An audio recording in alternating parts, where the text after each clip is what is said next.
Thank you. You're still there.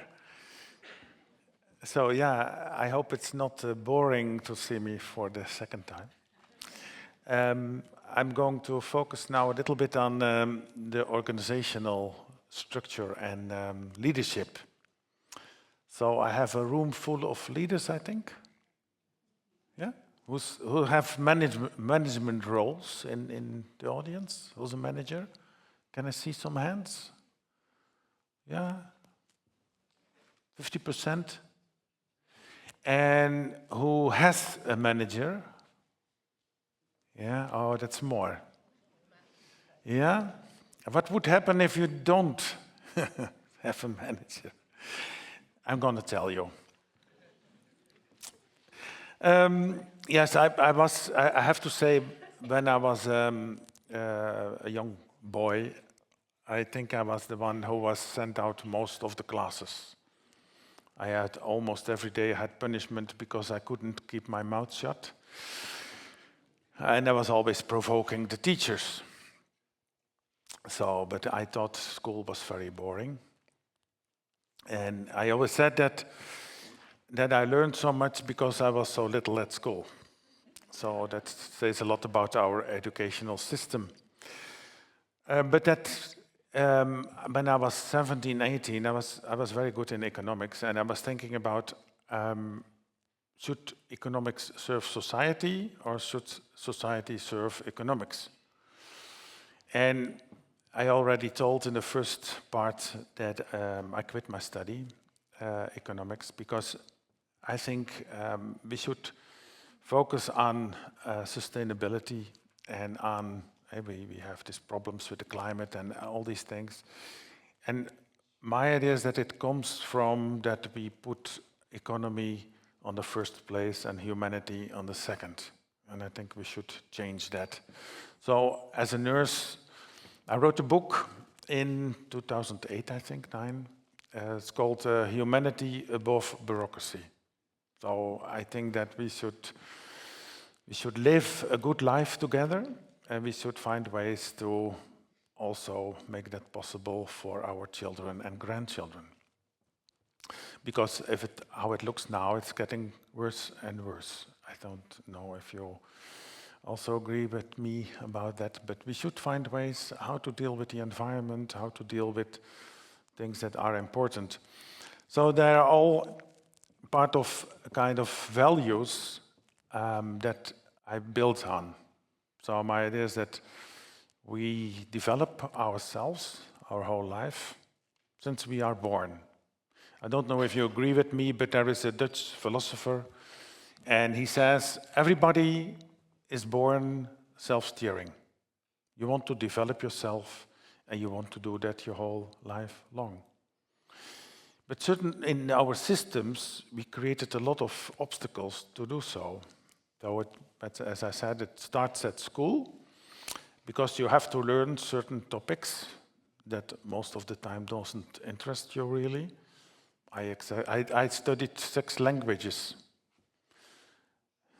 No, I don't know how many languages you studied, but Greece, Latin, I never used it.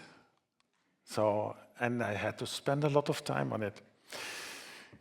So this idea about how can we develop talents of people during school, but also later in life, that should be a much more important question, I think.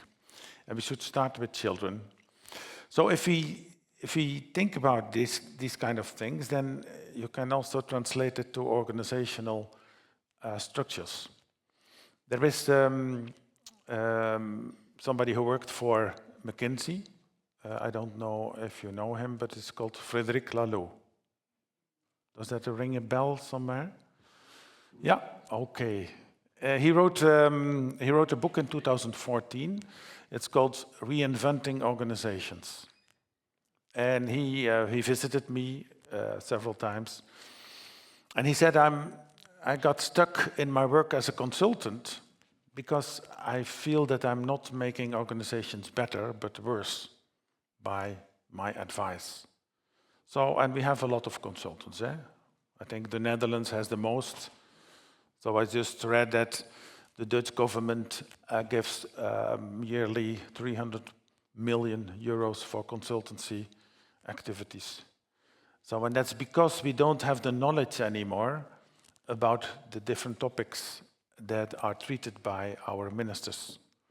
So if you look at the Minister of Health, I've been a lot at the Ministry of Health, and what you see is that there are almost no people who have a background in healthcare, and they make the policies, but they don't know exactly what's happening in real life.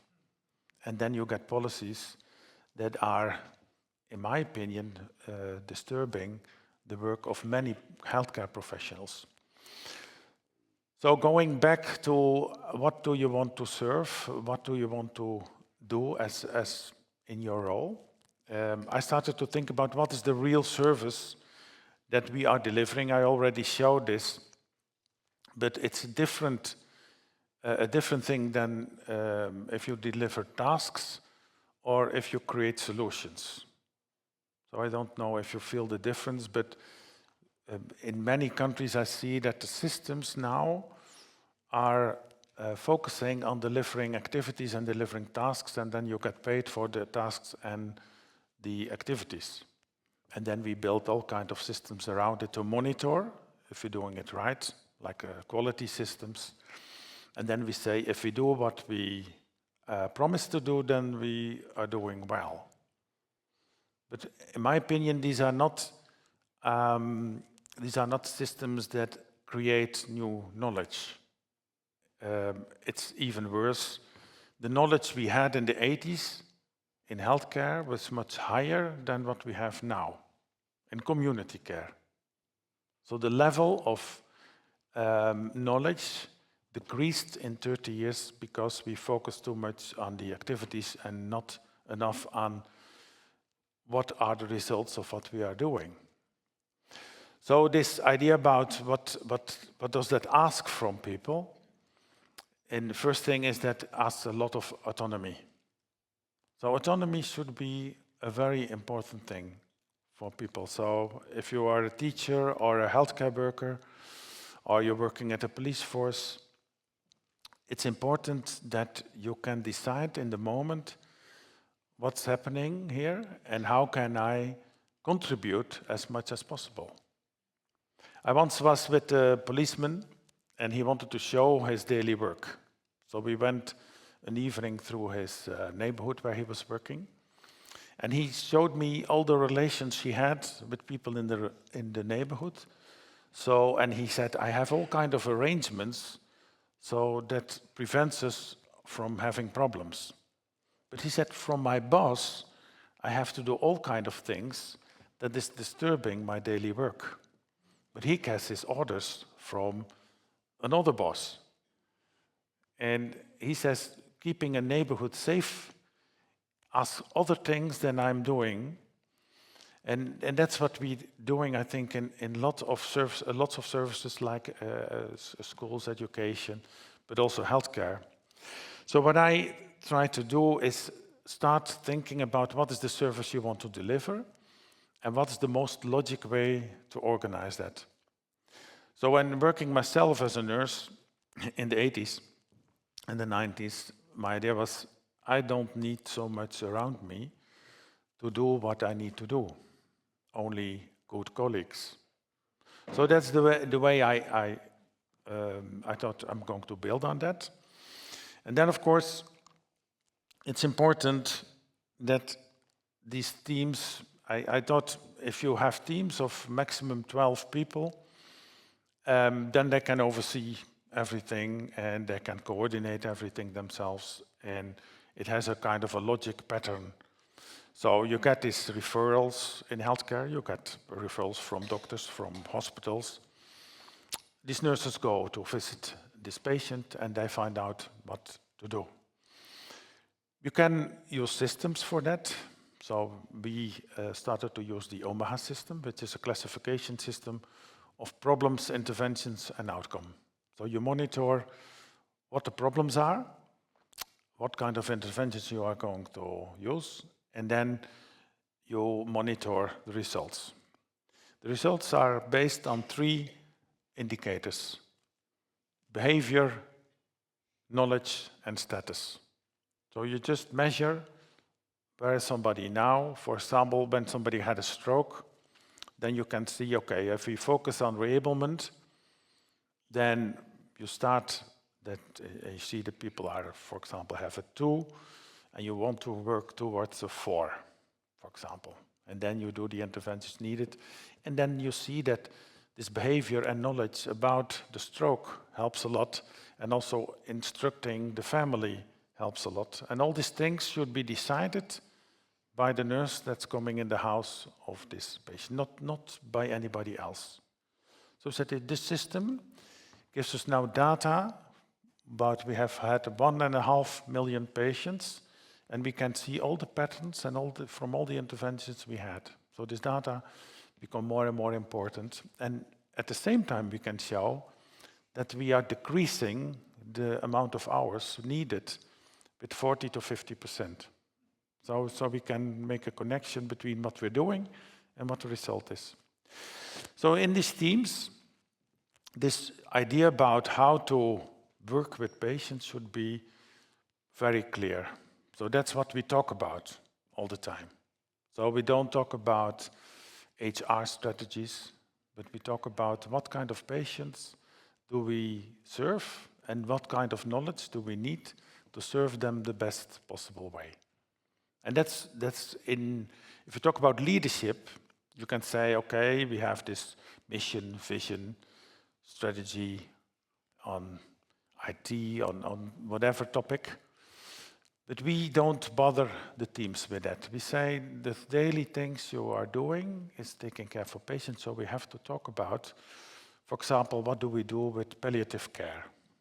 And then we have a discussion about, okay, how can we improve palliative care? What are the new insights? We have experts on that all over the country. They put their ideas on our Buurtzorg web, we call it, and then other teams learn from it. So it's a constant knowledge exchange from all the nurses. Do these teams work according guidelines? Yes.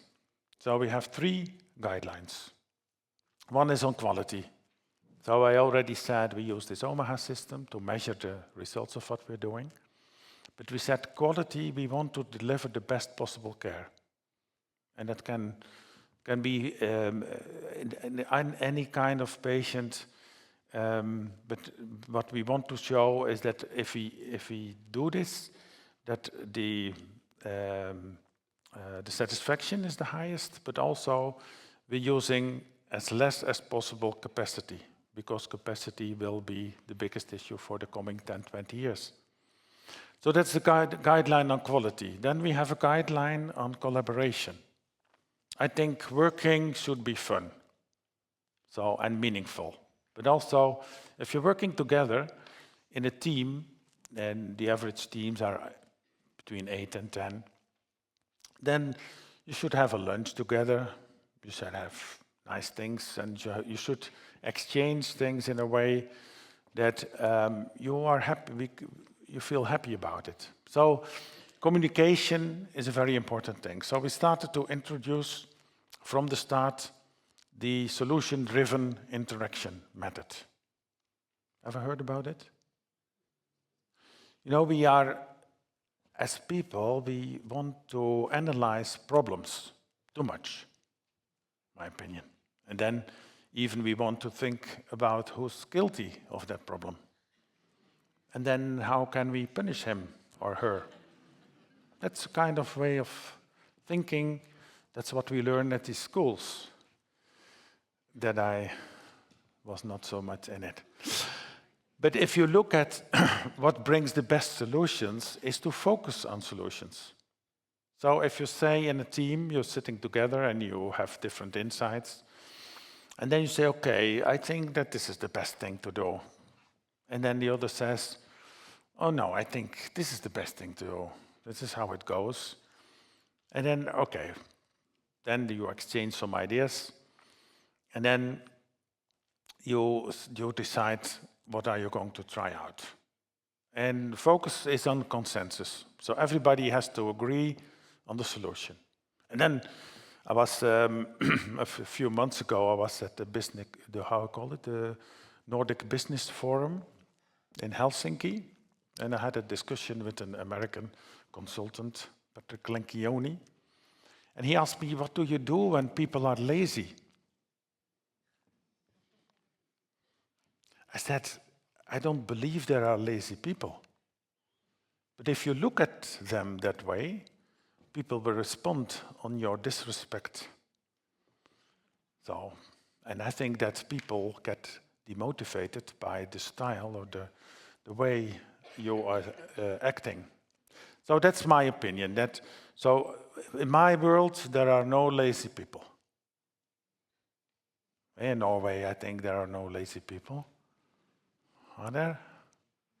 You know, people are different and have different ideas about how to work and how to do things. But that doesn't... So judging people is a big problem. We easily judge people on what they do and how they do it. So judging is not allowed in buurtzorg. So we say, okay, everybody has their style, their way of working.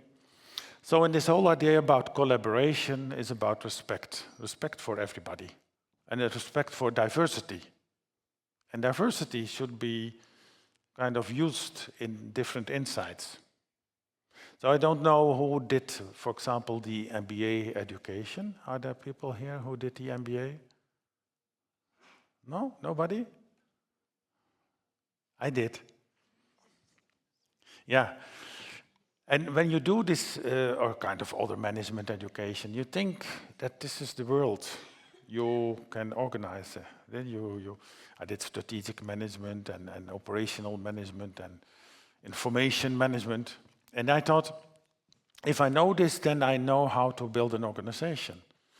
And the funny thing is that I do this the same way all over the world.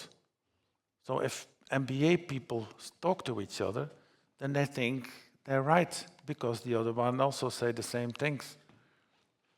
But there are many, many ways to organize. So my idea is you should use the talents of everybody to organize. There is this Danish woman called Laura Storm, and she wrote a book about regenerative leadership. I don't know if you know it, but it's really worthwhile to read. And she focused much more on natural and organic principles. We lost the contact with nature. We should build on natural mechanisms. So in these teams, we say, okay, every team is a kind of a living organism. So every team develops in their own way. If you see that the results of what happens is almost everywhere the same. But every team needs time to develop. You see, the first years, you see that they are trying to do all the things that need to be practiced, like the scheduling and hiring new colleagues. That's all what they're doing themselves. But they have to learn it, how to do that. And when they have done that, then they're focusing more on the environment. Think about, okay, with whom in our neighborhood shall we collaborate so that we can contribute more on supporting the informal networks. And it's funny to see that year by year, you see a kind of development of these teams, and you just should let it happen. So what we do with management is that we try to manage everything and create kind of unity. And that's a big risk, in my opinion. So we should focus on diversity. So, and let everybody grow in the way that they can grow. The third guideline, so first the quality, the second the collaboration. The third guideline is about result, financial result. Because if you want to build a sustainable organization, you have to be financially healthy. Now we have a very simple measure, and that's productivity. So if you look at the way the Dutch healthcare system works, is that we get paid for what we do with the patient at home. But we also need to spend time on the networks.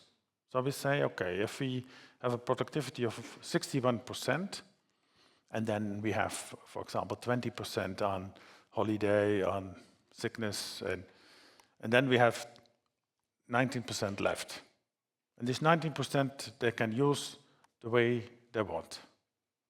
So in every year, we have an average productivity of 61%. So we don't do anything to push it or to manage it, but everybody knows that that's what's needed for the whole organization. And it's funny to see that in these teams, they discuss it, for example, once a month. We have different roles in these teams. So we have one role, one of the nurses is controller. So she's looking at the figures at the end of the month. She says, okay, this month we did well, or perhaps next month we should have a better result. But throughout the years, 18 years now, exactly every year it's the same, without managing. Just sometimes we have a problem. We had problems when we were growing very fast. So we were growing with almost 1,000, 1,500 people in 1 year. And then the health insurance said, we're not going to pay everything that you grow. They even thought they have this megalomania idea that we just could do everything. That's what they said to me. So they, at a certain moment, they were saying that they were only paying that part. That meant that they were not paying for 5 million growth. Then we had a discussion on the web with all the teams who said, we can do two things. We can not take any new patients anymore for the rest of the year, or we can increase the productivity. What shall we do? Now, immediately from all the teams, they just, we will do just a little bit more. No problem, we have the space. So we solved that problem collectively with everybody, and at the end of the year, everything worked out well. So this is what it does, that the ownership is felt in the teams very strongly. So they see that this is what needed, this is what we do. Also the hiring of new colleagues. Very interesting to see that every team chooses people that fit in the team. So we don't have HR procedures, and we don't need to professionalize it in a way. We have some videos how to do a procedure, but that's all. And that throughout the years it all went well, and not always, of course. Sometimes you make mistakes, but that's normal. So we see that it's very attractive, and the atmosphere in the team is very attractive for new colleagues. And you see that the teams that are going well never have a problem in attracting new colleagues. Then, of course, if there is something wrong in a team, what kind of support do they need? In the first year, I decided to develop the role of coach. So the idea about what kind of support is needed to, for example, solve a conflict. Then we need a coach who is able to start a conversation in the team and helps the team to get out of this conflict. So now we have 22 coaches on these 900 teams. So that means that an average coach has 45 teams, and that means around 450 healthcare workers. So we say that the coaches have to be too busy to start managing. So that's the biggest risk. So the coaches should only be there when it's needed. And managers are there also when you don't need it. And then there can be quite a problem, in my opinion, because I don't know if you know Habermas, but Habermas says that's the self-referential result. So you have somebody, and somebody wants to be useful, and have to say at home, that he has a useful day because he was pushing these people over the limit. So these ideas about what's needed is translated into a book. It's called Organizational Innovation by Integrating Simplification. That sounds funny, eh? Yeah, we studied the patterns of Buetzer. There was a professor, and she's a professor of spirituality, and she studied what we are doing. She said, I see patterns that you simplify everything that in other organizations are making very complex. And by simplifying all these things, everybody can oversee what's happening, and everybody can take their responsibility. So, and she made a scientific book, and it's a very academical book, so I didn't read it. But it's very interesting. I can advise it to everybody.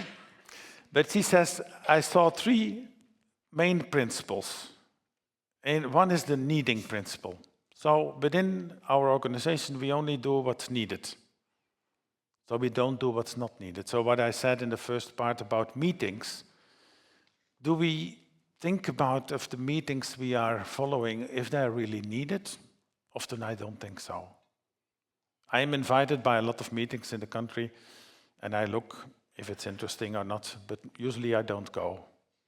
And then they say, we don't never see you in these meetings. And then I said, no, but nothing is happening in these meetings, so why should I be there? So it's I think, important to be critical about this. The second principle she saw was the rethinking principle. So do we reflect on what we're doing? And do we do that in a way that it improves our daily work? So if we kind of integrate it in the organization and daily work, then everything is constantly reviewed. So, and that's a very, very interesting thing. So everybody is doing that. And the third principle is the common sense principle. So use your common sense. Don't believe that a protocol or something that somebody else said is true. It can be true for that person, but not for you. So what we see is that this kind of thinking had a lot of influence on everybody who's working for Buetzer, not only in the working life, but also in their private life. Suddenly they felt that they could decide on everything themselves. It has a very funny consequence, because I know that from some people that they, for that reason, divorced and chose a partner from another sex. So I even married a couple. Yeah, I think that's funny to see how your reflection on your own life is stimulated by your work. Okay, so all these things together. So we have the guidelines and the teams. We have these daily patterns. We don't have this yearly change of plans. So no mission, vision, and other things. So 18 years ago, I wrote something about what's the mission, and that's still the mission. And that's helping patients. That doesn't change throughout the years. So all these things that create a kind of a routine, and that's increasing, and it's growing, and it's growing. So that's happening when you don't do all these things. Then what really was very, very important was the IT strategy. So I showed you the slide in the first part. But I was working with a friend who was an IT strategist, and he also was a musician. And it was in the time of Facebook, and we said we are going to create our own Facebook.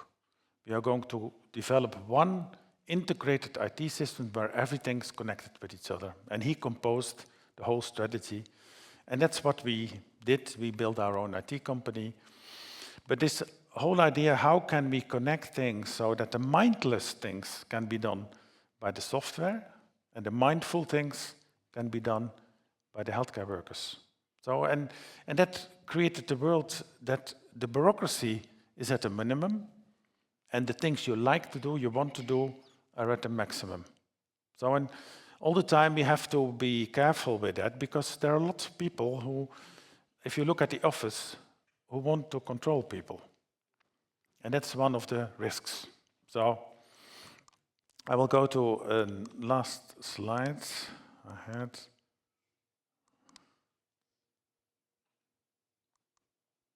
And that's about, yeah, this one. Oh, this one I meant. Yeah. So what's very, very important in our society is trust. I don't know if you agree on that. But if you trust people, and there's no reason not to trust people, then a lot of things happen by itself. And people are very honest and open about what they're doing. So what we say is we build everything on trust. We don't have control systems. So every team have an overview of what they're doing, but we don't control it. They can't control it themselves. So, and if they need help, they will ask the coach, or they send me an email, also okay. So that's one thing. Then reducing complexity. It's another very important thing. So this complexity creates specialists. And specialists are dangerous. Yeah, because specialists tend to make things even more complex. Because then nobody understands them anymore and they are more needed. So that's what's happening everywhere in society. So what we focus in is on generalists. So the more you know, the more you can oversee everything, the more you can make wise decisions. So we have generalists. Then it's important that you have the right education level. So for tasks, everybody can do tasks. But for creating solutions, you need to have good qualified workers. So we have 70% registered nurses. In most home care organizations in the Netherlands, it's around 20-30% registered nurses. So, and half of them are bachelor nurses. They decide on their own budgets. They have their own. We always say, everybody who wants to do an education, just go for it. It brings new inspiration, and it creates development all the time and reflection. And then one of the last and even most important things, I think, is that informal networks are much more important than formal structures. So what we see, I don't know if you know the network theory, people have networks everywhere. So what we see is that these nurses, they have connections with the doctors in the neighborhood, with the doctors in the hospitals, and they use these informal networks to arrange things. But when they're not happy with how things go, they take the responsibility. I know from one of the nurses, a patient was sent to the home, and the specialist didn't inform this patient at all. So it was an Iranian woman. They didn't talk Dutch, so this specialist thought, just give you some bandage, and she had a severe wound. She had a chest and a breast surgery. This nurse took this patient in her car. She said, "We are driving now to the hospital." She was standing in front of the door of the specialist. And she said to this man, "Don't do this ever again." It never happened again. So the last minute has started. I tell you this because these are the most important things, and leadership is to serve all these things, in my opinion, that need to happen. So not making your own ego too big, but try to find out what's needed to serve all these things that are happening all the time. And just ask people, what do you need? And how can I help you? And if you do that, then things grow organically. And you have a very happy life. Because I've been working my whole life in between women, which was a big privilege. And I learned how to deal with these things. And because I started also in the United States of America. I have now an American wife who I'm going to marry next week. So thank you.